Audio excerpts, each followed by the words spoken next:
Baiklah, salam sejahtera kepada Encik Osman. Kami daripada kumpulan yang ketiga yang terdiri daripada saya sendiri, Bexley, Rico dan juga Abera akan membentangkan hasil tugasan kami untuk tugasan yang ketiga bagi subjek BMM 1064 yaitu sintaksis. Baiklah, pada tugasan yang ketiga kami dikehendaki untuk membanding bezakan proses penerbitan ayat antara ayat majmuk gabungan dan juga ayat majmuk campuran. Baiklah, berikut merupakan kandungan dalam slide ini. Yang pertama kami akan jelaskan apa itu ayat majmuk gabungan. Seterusnya kami akan jelaskan apa itu ayat majmuk campuran. Dan yang terakhir kami akan jelaskan perbandingan ayat majmuk gabungan dan juga ayat majmuk campuran. Jadi tanpa melengahkan masa lagi, kita masuk kepada slide yang pertama, yaitu apa itu ayat majmuk gabungan. Baiklah, menurut Nick Safia Karim 2015 dalam buku Tata Bahasa Dewan, ayat majmuk gabungan ialah ayat yang terdiri daripada dua ayat atau lebih yang dijadikan satu dengan cara menggabungkan atau mencantumkan ayat-ayat tersebut dengan kata hubung. Maksudnya di sini ayat majmuk gabungan ini ialah dua ayat yang digabungkan atau dicantumkan dengan menggunakan kata hubung. Jadi, contoh-contoh kata hubung seperti yang kita dapat lihat ialah dan, lalu, atau, lantas, sambil, maka, serta, dan banyak lagi. Baiklah, kita masuk ke dalam pembentukan ayat majmuk gabungan. Jadi, seperti yang dinyatakan tadi bahwa ayat majmuk gabungan ini ialah dua ayat yang digabungkan atau dicantumkan menjadi satu dengan kata hubung. Seperti yang kita dapat lihat bagaimana suatu ayat itu terhasil ialah apabila ayat 1 digabungkan dengan ayat 2 dengan kata hubung. Jadi sebagai contoh, kita lihat pada contoh pertama, ayat 1 saya minum kopi, ayat 2 saya nih makan mie goreng. Jadi apa kata hubung yang digunakan ialah dan. Jadi ayat yang terhasil ialah saya minum kopi dan saya nih makan mie goreng. Contoh yang kedua, ayat 1 Zakwan tinggi, ayat yang kedua adiknya rendah. Apa kata hubung yang kita gunakan ialah tetapi. Jadi ayat yang terhasil ialah Zakwan tinggi tetapi adiknya rendah. Baiklah, sekiranya ayat-ayat yang digabungkan itu mempunyai unsur yang sama dan diulang, maka bahagian yang sama boleh digugurkan. Mari kita lihat contoh. Contoh yang pertama, ayat 1, Dani pandai bermain bola. Ayat 2, Rani pandai bermain bola. Kata hubung yang kita gunakan ialah dan. Jadi apa ayat yang terhasil? Dani dan Rani pandai bermain bola. Jadi kita dapat lihat frasa pandai bermain bola itu kita gugurkan karena ada unsur yang sama ataupun berulang. Jadi bila kita hasilkan satu ayat majmuk gabungan, kita akan gugurkan salah satu frasa yang sama itu ataupun yang diulang itu dan menjadi satu ayat yang baru. Contoh yang kedua pula, ayat pertama Ebi suka membaca, ayat yang kedua Ebi suka melukis. Apa kata hubung yang kita gunakan ialah dan. Jadi ayat yang terhasil Ebi suka membaca dan melukis. Jadi kita dapat lihat bahwa subjek dalam kedua-dua ayat tersebut sama. Jadi kita gugurkan satu dan bila kita jadikan dia ayat majmuk gabungan, dia akan menjadi Ebi suka membaca dan melukis. Baiklah, dari segi teori, ayat majmuk gabungan boleh terdiri daripada percantuman beberapa ayat tunggal. Seperti yang kita lihat, ayat 1, ayat 2, ayat 3, ayat 4, dan seterusnya itu boleh dicantumkan menjadi ayat majmuk gabungan. Kita lihat contoh ayat 1, ibu memasak. Ayat 2, ayah membaca surat kabar. Ayat ketiga, kakak menjemur kain. Ayat 4, adik menonton televisyen. Apa kata hubung yang kita gunakan? Ialah dan. Jadi ayat yang terhasil, ibu memasak, ayah membaca surat kabar, kakak menjemur kain, dan adik menonton televisyen. Jadi kita dapat lihat bahwa 4 ayat tunggal tersebut tadi telah digabungkan secara berturutan dan menggunakan kata hubung dan. Baiklah, kita beralih pula kepada jenis-jenis gabungan. Jadi terdapat 3 jenis gabungan, yaitu yang pertama gabungan yang susunan faktanya berturutan. Yang kedua, gabungan yang susunannya memberi maksud pertentangan fakta dalam ayat-ayat yang digabungkan. Dan yang ketiga, gabungan yang susunannya menggabungkan dua ayat atau lebih menggunakan kata hubung yang berpasangan. Jadi mari kita lihat satu-satu. Baiklah, yang pertama gabungan yang susunan faktanya berturutan. Oke, gabungan jenis ini dibentuk dengan kata hubung seperti dan, lalu, lagi, serta, dan sambil. Sebagai contoh, Adi memandang ibunya sambil tersenyum. Amin baik orangnya, malahan jarang sekali dia menyakiti saya. Pencuri itu merampas beg tangan ibu lalu melarikan diri. Jadi kita dapat lihat bahwa ketiga-tiga ayat tersebut mempunyai fakta yang berturutan. Seperti kita ambil satu contoh bagi ayat pertama. Adi memandang ibunya sambil tersenyum. Fakta yang berturutan di situ ialah pertama Adi memandang ibunya. Jadi selepas itu apa yang Adi lakukan ialah dia tersenyum. Jadi kita dapat lihat bahwa dalam ayat tersebut sebenarnya ada fakta yang disampaikan itu adalah berturutan. Itu adalah contoh bagi gabungan yang susunan faktanya berturutan. Yang kedua, gabungan yang susunannya memberi maksud pertentangan fakta dalam ayat-ayat yang digabungkan. Contohnya, pertama, Ibu Hani rajin berniaga, tetapi anaknya tidak berminat sama sekali. Yang kedua, Anik telah berlatih dengan bersungguh-sungguh, tetapi dia masih tidak dapat mengalahkan Nani. Ketiga, baju yang dijual di kedai Mara lebih mahal dibanding di kedai Maju, padahal kualitinya sama sahaja. Jadi, apa yang kita dapat lihat di sini ialah gabungan jenis ini mempunyai fakta yang bertentangan dan kata hubung tetapi biasanya digunakan. Seperti kita ambil satu contoh, Ibu Hani rajin berniaga, tetapi anaknya tidak berminat sama sekali. Kita dapat lihat bahwa Ibu Hani itu rajin berniaga, tetapi anaknya itu yang menjadi pertentangan fakta dalam ayat ini, yaitu Hani tidak berminat sama sekali untuk berniaga. Jadi di situ ada pertentangan fakta dalam ayat tersebut lah. Baiklah, dan yang ketiga yaitu yang terakhir, yaitu gabungan yang susunannya menggabungkan dua ayat atau lebih menggunakan kata hubung yang berpasangan. Jadi gabungan jenis ini menggunakan kata hubung yang berpasangan seperti lebih baik daripada, apakah ataupun, adakah ataupun, sama ada atau, dan sebagainya. Sebagai contoh kita lihat, pertama, lebih baik mereka pergi dengan bas daripada memandu kereta sendiri. Yang kedua, apakah Encik Hamid akan hadir ke majlis tersebut atau wakilnya sahaja? Yang ketiga, adakah cerita itu benar atau dongeng sahaja? Jadi, kita dapat lihat bahwa dalam contoh-contoh ayat ini kita dapat lihat bahwa ada kata hubung yang berpasangan digunakan. Sebagai contoh, kita ambil yang pertama, lebih baik mereka pergi dengan bas daripada memandu kereta sendiri. Oke, kata hubung berpasangan yang digunakan ialah lebih baik dan juga daripada. Jadi susunan ayat ini dua ayat telah digabungkan dengan menggunakan kata hubung yang berpasangan. Jadi itu adalah gabungan yang susunannya menggabungkan dua ayat atau lebih menggunakan kata hubung yang berpasangan. Kelas seterusnya saya serahkan kepada rakan saya, yaitu Abera. Seterusnya, kita beralih pula kepada ayat majmuk campuran. Pada hari ini, saya akan membentangkan tentang definisi ayat majmuk campuran, ciri-ciri ayat majmuk campuran, dan contoh ayat majmuk campuran. Definisi bagi ayat majmuk campuran menurut dua tokoh yang sudah kami cari ialah menurut Abdul Hamid Mahmud dan Nik Safia Karim. Menurut Abdul Hamid Mahmud, ayat majmuk campuran ialah ayat majmuk yang terbentuk daripada campuran antara ayat majmuk gabungan dan ayat majmuk pancangan.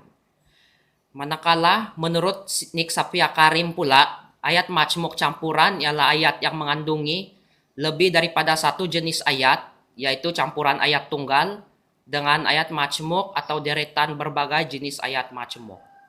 Jadi di sini dapatlah kita simpulkan bahwa ayat majmuk campuran ini merupakan gabungan daripada beberapa ayat tunggal dan juga beberapa jenis ayat majmuk campuran, yaitu ayat majmuk gabungan dan juga ayat majmuk pancangan.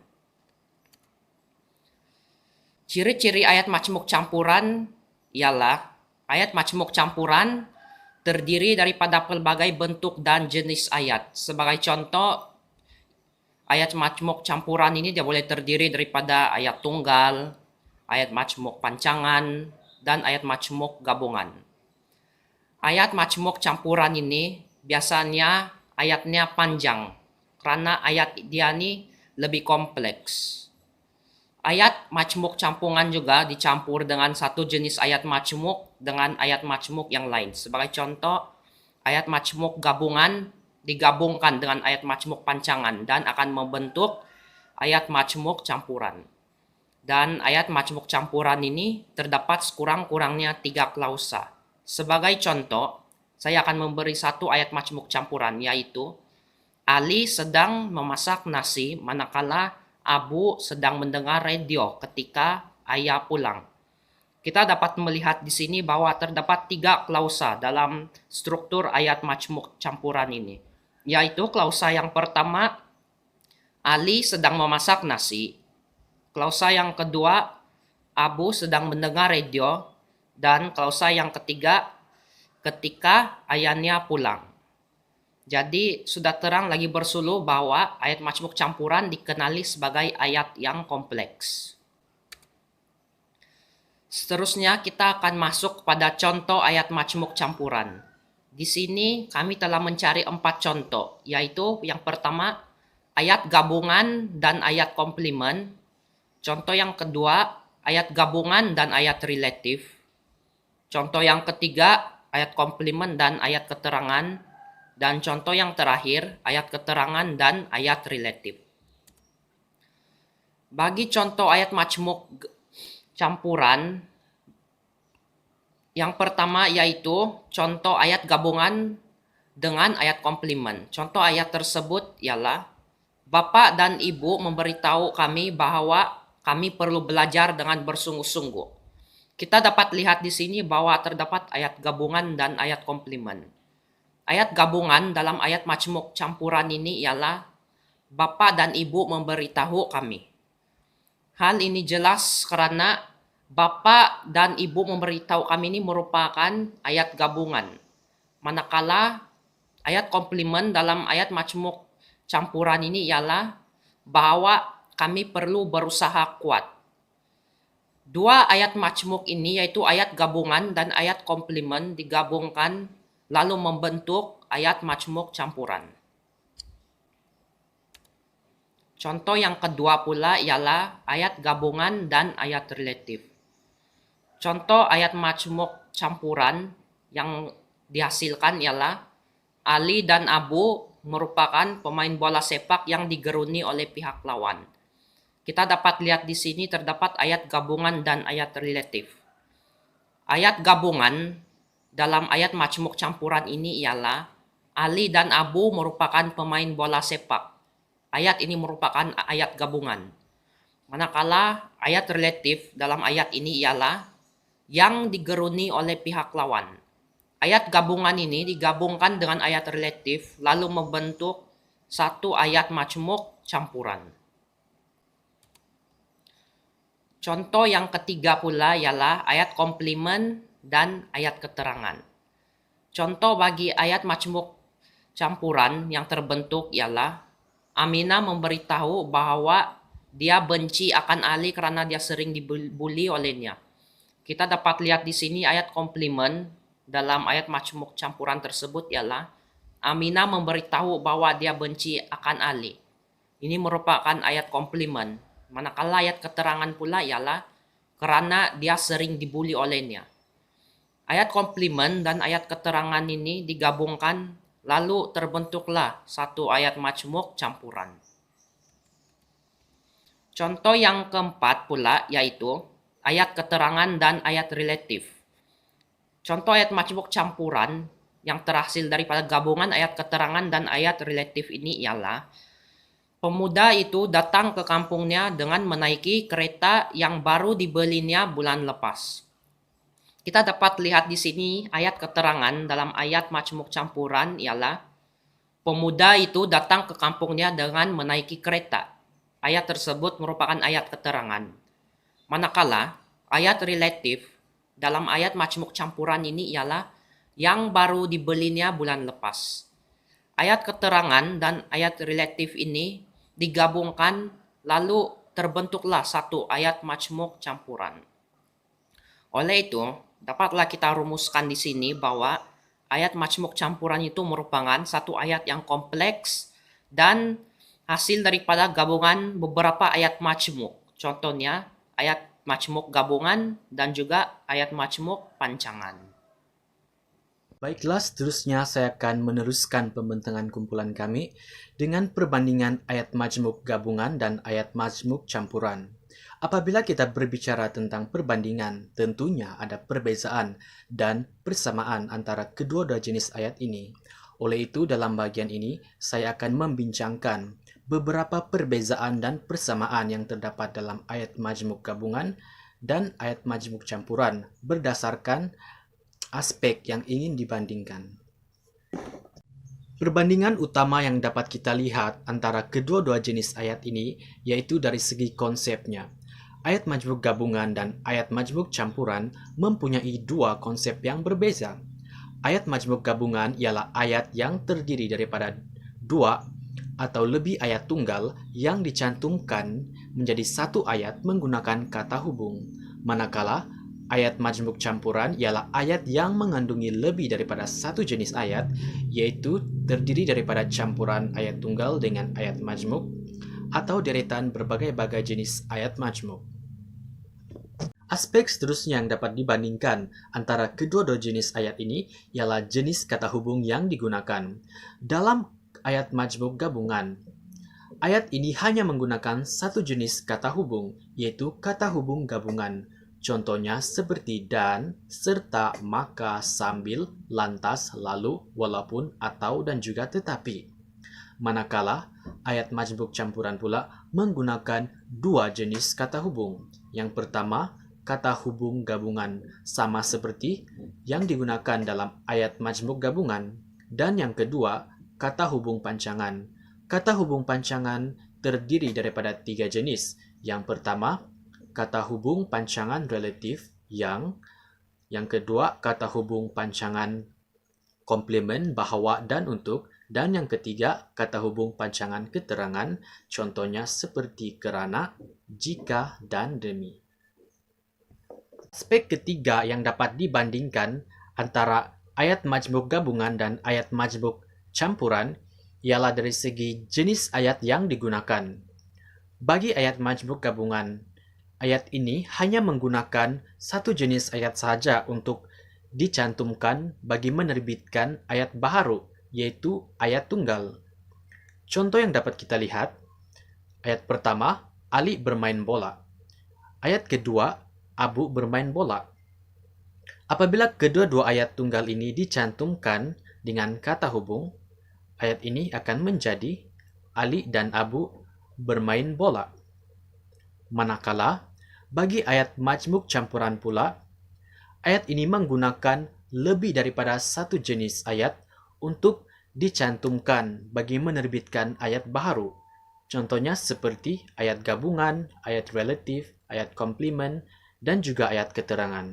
Contoh yang dapat kita lihat, ayat pertama, Siti memberitahu ibunya bahwa dia tidak ke sekolah, merupakan ayat komplement, dicantumkan pula dengan ayat keterangan yaitu Siti demam. Jadi, apabila ayat ini mengalami proses penerbitan ayat ini akan menjadi Siti memberitahu ibunya bahwa dia tidak ke sekolah kerana sakit, yang menjadi ayat majmuk campuran.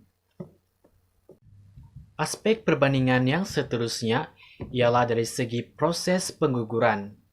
Didapati ayat majmuk gabungan dan ayat majmuk campuran mempunyai persamaan, yaitu mengalami proses pengguguran dalam proses penerbitan ayatnya. Sebagai contoh, kita lihat dalam ayat majmuk gabungan, proses pengguguran berlaku pada frasa predikat yang sama dan berlaku pengulangan.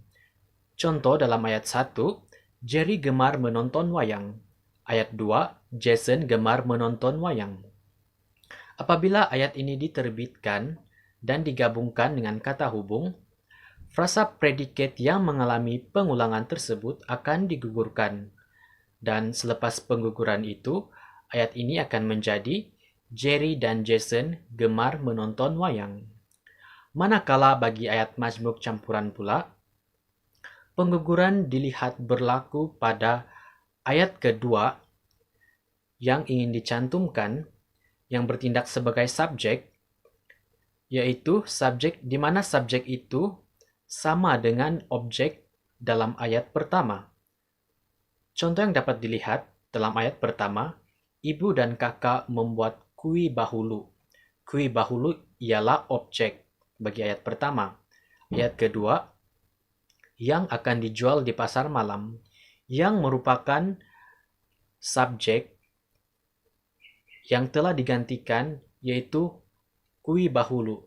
Kui bahulu ialah subjek asal bagi ayat dalam ayat kedua, tetapi digantikan dengan yang apabila ayat ini digabungkan. Oleh itu dapat dilihat bahwa pengguguran subjek dalam ayat kedua berlaku karena mempunyai berkaitan dengan objek dalam ayat pertama. Dan selepas pengguguran ini berlaku, ayat yang terhasil ialah ibu dan kakak membuat kui bahulu yang akan dijual di pasar malam. Oleh itu dapat disimpulkan bahwa kedua-dua jenis ayat ini mengalami proses pengguguran, tetapi konstituen yang digugurkan sahaja yang berbeza. Dari aspek perbandingan proses penyusunan semula pula, didapati bahwa ayat majmuk gabungan dan ayat majmuk campuran mempunyai persamaan, yaitu kedua-duanya boleh mengalami proses penyusunan semula, asalkan mempunyai unsur keterangan. Dalam ayat majmuk gabungan, contoh ayat, Aiman tidak datang ke pemilihan pemain bola sepak kerana sakit. Dalam ayat tersebut, kata hubung keterangan yaitu kerana menerangkan keterangan sebab. Oleh itu, apabila disusun semula menjadi ayat songsang, ayat ini akan menjadi kerana sakit, Aiman tidak datang ke pemilihan pemain bola sepak. Manakala bagi ayat majmuk campuran pula, contoh ayat, Jeffrey dan Jasmine berlatih bersungguh-sungguh demi memenangi kejohanan merentas desa. Dapat dilihat unsur keterangan dalam ayat campuran tersebut berada pada kata hubung demi yang menerangkan keterangan tujuan. Dan apabila ayat ini disongsangkan, kata hubung akan dikedepankan dan menjadi ayat yang berbunyi, demi memenangi kejohanan merentas desa, Jeffrey dan Jasmine berlatih bersungguh-sungguh. Oleh itu, kedua-dua ayat ini, jenis ayat ini boleh mengalami proses penyusunan semula, dan itulah persamaan antara kedua-dua jenis ayat majmuk ini. Aspek perbandingan yang terakhir yang kita dapat lihat daripada kedua-dua jenis ayat ini ialah dari segi proses peluasan. Kedua-dua jenis ayat ini mempunyai persamaan, yaitu boleh mengalami proses peluasan. Tetapi yang berbezanya ialah jenis peluasan yang berlaku pada ayat tersebut. Bagi ayat majmuk gabungan, peluasan yang berlaku ialah peluasan dengan kata hubung. Contohnya ayat pertama, kita tidak boleh ke sawah. Ayat ini diluaskan dengan memancangkan ayat kedua ke dalam ayat tersebut, dan ayat itu akan digabungkan dengan kata hubung. Ayat kedua ialah hari hujan. Apabila kedua-dua ayat ini digabungkan dan ayat pertama diluaskan, ayat ini akan menjadi kita tidak boleh ke sawah jika hari hujan. Manakala bagi ayat majmuk campuran pula, ayat ini mengalami proses peluasan frasa predikat. Contohnya ayat pertama, Lara dan Vera gemar membaca buku. Frasa predikat membaca buku itu diluaskan lagi dengan memancangkan ayat kedua, yaitu yang ditulis oleh Stephen Rowling kepada ayat pertama. Oleh itu, apabila ayat kedua dipancangkan ke dalam ayat pertama yang bertujuan untuk meluaskan frasa predikat membaca buku dalam ayat pertama, ayat ini akan menjadi Lara dan Vera gemar membaca buku yang ditulis oleh Stephen Rowling. Secara keseluruhannya, dapatlah disimpulkan bahwa sungguh pun ayat majmuk gabungan dan ayat majmuk campuran berbeza secara konsepnya, namun terdapat juga beberapa persamaan kedua-dua jenis ayat majmuk ini jika dilihat dari segi proses penerbitan ayat tersebut. Oleh itu, sekian saja pembentangan daripada kumpulan kami. Saya mewakili kumpulan kami, ingin memohon maaf jika terdapat sebarang kesilapan tutur kata sepanjang proses pembentangan kami. Sekian, terima kasih.